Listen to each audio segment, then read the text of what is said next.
This one is not a peaceful message, and I'm not greeting the audience in peace, even though I do wish peace for you. But the ones to whom this message could be played later would say that it's not peaceful. And so, why is Blackheart up here starting off and signing in with Assalamu alaikum and peace? So, this is hostile. Now, I recorded a part 2 to the last rant. When I recorded that part 2, the first half was another rant dash no mercy. Then I recorded part 2, and it got age restricted. And I decided I'm going to take that down because I'm going to fight back every time they try to limit what I'm saying. And what I'm seeing here is a pattern, first off. And I'm going to point the pattern out so that you can be aware in case it's also affecting you. If it has affected you but you have not noticed, you can look and see if it shows up with you. If it has not affected you, then great. But when I go in on Zaddy and Becky, it gets taken down because that's hate speech. When I go in on Sister Sapphire, it does not get taken down, age restricted, or anything. And then when I go in on these pickup artists, it gets age restricted but not necessarily taken down. What purpose would that serve? This is a priority of protection you're saying. Protect the Sapphire the least, not because she's the most valuable. I mean, we know they don't leave Sapphire out in the lurch completely, problems, no solutions, nothing like that. The reason that they have an interest in doing this is because they don't mind you knowing Sapphire's game. They want you to know a little bit enough to be desensitized, then have these pickup artists come along and say, well, this is how you get around, this is how you get game, so you get around their games, or this is how you pick them up. The thing is, if you know the game, I don't think that's logical, because if you know the games that she's going to play, you don't necessarily want him to come along and tell you how you should play to get her. See, I can tell you about SYSBM. I'm not supposed to tell you that these pickup artists are nothing. I'm glad they didn't go after MOT for this and take his stuff down. You start talking about Becky and White Zaddy, and they're going to take the video down. Probably age restricted if you're lucky. Now that you've seen the pattern, other content creators can see if this has happened to them or not. I don't really know. On an individual basis, you will. You can look back over your own past and see. I'm not going to pretend like I could do that. Now, getting to this message. The goal is not friendly or peaceful, and I don't even plan to necessarily always play fair according to their definitions. I play fair according to my understandings of warfare in Islam, and that is, you declare war, sure. You only attack an enemy by surprise if they're doing this to you or if you're already in a fight. But I'm going to say this, though. Many would say, especially guys like, we heard Steve the Dean say, if you're going to leave, just leave, but do it quietly and don't try to take the young guys with you. The goal is twofold. To get another community and put a legacy in place wherever we can with tropical women of color that are partial to us as well. In other words, the ones we can live with. And to ruin the game here, to mess it up. You can act like you don't know something in order to stay with a particular woman that you know is running a game. But what happens if we come along and we say, you know what, everybody now is going to know this game, and she knows now that you know and you're still with her, she's going to lose respect for you. Because you stayed and you knew the game. And a lot of you guys know that this is going to happen, especially if you're a gigolo living off of, let's say, some big plus-size landwear with somebody else's kids. She'll understand, and whatever respect she did have for you, if she had any in the beginning, now is gone. She ain't got no more respect for you because how could you be that stupid? She gonna look and say, you just didn't have any better options just like I didn't. So it doesn't mean anything to me that you stayed, that you're loyal. You just couldn't go anywhere else. And she's gonna treat you like it, and you know it, if she's not already doing so. And also to change the game abroad by being our best selves, not just being ourselves, and not by being someone else, but by being our best selves abroad. And to tell the people there that we were lied to about them and they were lied to about us. See, when you saw a soldier's story, you remember the captain or the corporal that had a conversation in that bar. He was played by the actor Adolf Caesar, but he had that conversation in the bar, and he said, he was the one with that heavy voice, and he said, yeah, the Frenchies, the white soldiers got some boy about half retarded to put a tail and dance on the table, tuck a tail in under his pants, and when he slit his throat, we slit that throat, and he asked what he had done wrong. That guy. We are here where I am, meaning we're abroad, off the plantation, also to ruin that propaganda.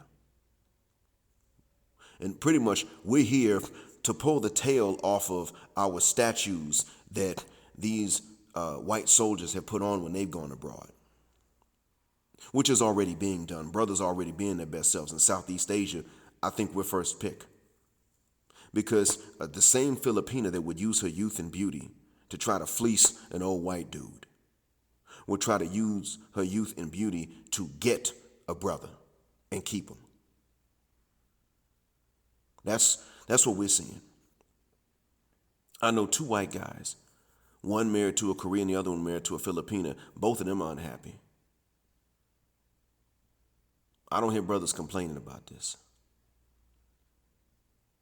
I heard one story of one brother converted to Islam, married a Filipina that was Muslim.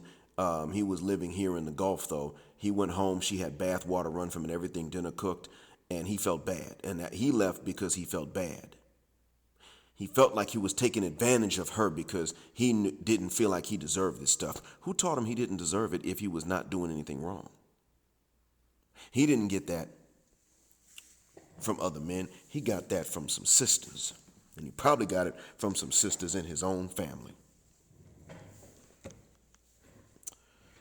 Because how else would that idea have soaked so deeply into him that he left a wife for spoiling him, thinking that he was taking advantage of her, thinking she deserves better? I'm here to ruin that. I'm here to upset that, and so are the other men. So when you say, and yes, I'm referring to your quote, Steve, when you say, just leave quietly and don't try to brainwash these young, impressionable guys, my answer to that is we will leave with a lot of noise, and we're going to do exactly what you said not to do. We're going to tell them why we're leaving. We can't force anyone to leave, but we're going to tell them why we're leaving. We're going to tell them what the game is. And they will make their own decision. But you're worried because you know and you realize that most of them will bounce. And when they bounce, of course, I've been over this multiple times before, the food is gone. That's what's going to happen. You're going to have to actually pay to play. And you don't want that cost because now that you know there is such a cost, you don't want to foot that bill. You don't believe you can foot it. What you fail to realize is that by being so rare anyway, because there won't be many men around, you would still have it somewhat good, but you would have to produce. You would be able to negotiate in exchange for what you produce, but you will have to produce. And I think most of you can do it, actually, as long as they don't swoop in and just wipe you out because now you're a minority and they're afraid of what happens if you grow in number again. Maybe you're just afraid of what's going to happen. Maybe you're afraid that you will be so rare and so spread out and so few and far between that you just kind of vanish, die off one by one. Does that matter to you, though? I can't fully understand why a long-term thinking man would have issue with us ruining the game and convincing others to fit the guck out and go. I don't know what it means to you, but it does something to many of you. Maybe you think that the community or the race is going to disappear and vanish. That may be true in America, but they were going to do that anyway. BGS has talked about that with historical receipts. But globally speaking, not only would we not do so, but we could actually elevate globally speaking as we go about and we meet different black folks elsewhere in the world. We already have the international language with which to communicate with them. We've already gotten that. We have the detribalization, so to speak. And so when we who are detribalized, tribally neutral, and are able to travel to different areas, become like a type of glue that can help other black folks get to know each other better in and outside of Africa, to Africa's west and to Africa's east, in places like Melanesia, rural Malaysia, where you have the Samang people, the Orang Asli, or the Orang Hitam, meaning the black people that are original to those islands, or the Southern Filipinos, the Negritos as they're called. And then east of that, Melanesia, the Papua New Guineans, Solomon Islanders, Vanuatuans, Bougainvilleans. Oh yeah, the original Australians, the original ones. When we go abroad, understand that what we're doing is actually very pro-black if we understand it. And what you're doing is not really that pro-black. Not at all. And I'm here to shake this up. That's what I'm here to do. And make no bones about it, I'm also here where I am to tell these folks that the propaganda they've been listening to and just taking for granted is also wrong. When that student a week ago tomorrow asked me why I would marry someone from Africa, I saw him yesterday and I pulled him off to the side because no one else was around, and I said, hey, let me ask you a question, blood. Let me holler at you for a second. Mind you, this guy's not very nice to look at by women's standards, globally speaking. His teeth reach you before he does. I'll put it like that. His glasses are probably bulletproof. You can't shoot him in the eye when he's wearing glasses. So now you've got this idea. I pulled him off to the side and hollered at him and said, listen, man, remember when you asked me that question? Yeah? If I had married a woman from this country, a citizen, and she was not black, would you ask me why I married her? He thought about it, shook his head, no. And I said, now, would you ask her why she married me? And he said, I don't think I would, but... So I stopped him and I said, would other women ask her why? Or would other people ask her why she married me? And he nodded his head, yes. And I said to him, you see, your assumption is that you're better. And that's exactly how we feel about ourselves compared to you. You feel like you're better than us. I feel like we're better than you because of that. With no hatred. Everybody puts themselves first. There's no reason black folks should be the exception. Now, you look up the Abyssinian conquest of Yemen, and you have a nice day. And we shook hands and left. Now, I put something in his head that's going to go against that brainwashing. You understand? That's what I'm here to do, and I make no apologies for it. By the time I'm done, they're probably going to be looking at this European and disliking them, and even looking at some of these pale-skinned women from their own background and saying, you need to lay out in the sun. They might be. Because when I preach, when I'm allowed to spit in my piece, I'm pretty convincing. This is the crux of my message. Thank you for listening. Black Heart is signing black in again. Assalamu alaikum in black, male power. Just because they don't like it.